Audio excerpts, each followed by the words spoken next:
Killer. The story of the Last Call Killer is both chilling and tragic. It revolves around a serial murderer who preyed on gay men in New York City during the early 1990s.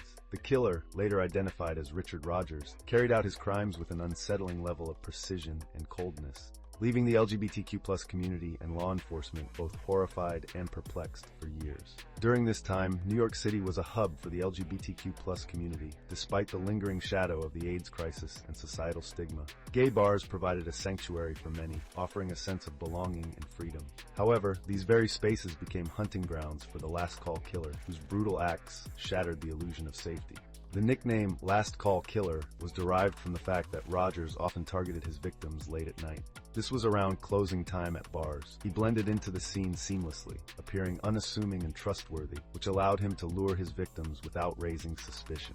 The Last Call Killer's known victims were 4 men, all of whom were gay. Each of them was brutally murdered, their dismembered bodies discovered in various locations across New York, Pennsylvania, and New Jersey. The victims include 1. Peter Anderson, 1991. His dismembered body was found in garbage bags along the New Jersey Turnpike. The precision of the cuts suggested the killer had medical knowledge or experience with dissection.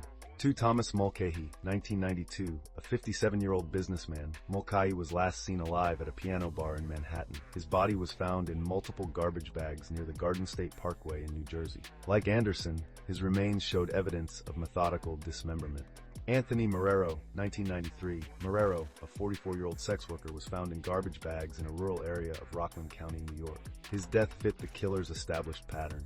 4. Michael Sakara, 1993, a 55-year-old typesetter. Sakara was last seen at a bar in Greenwich Village. His dismembered body was discovered in Staten Island. The killer's modus operandi, was disturbingly consistent. He lured his victims away from bars, murdered them in private, and then dismembered their bodies. The precision of the cuts suggested the work of someone with medical or surgical expertise. Despite the heinous nature of the crimes, the Last Call Killer evaded capture for nearly a decade. Several factors contributed to the slow progress of the investigation. 1. Marginalization of victims. Many of the victims were gay, and societal biases at the time led to less urgency and attention from law enforcement and the media.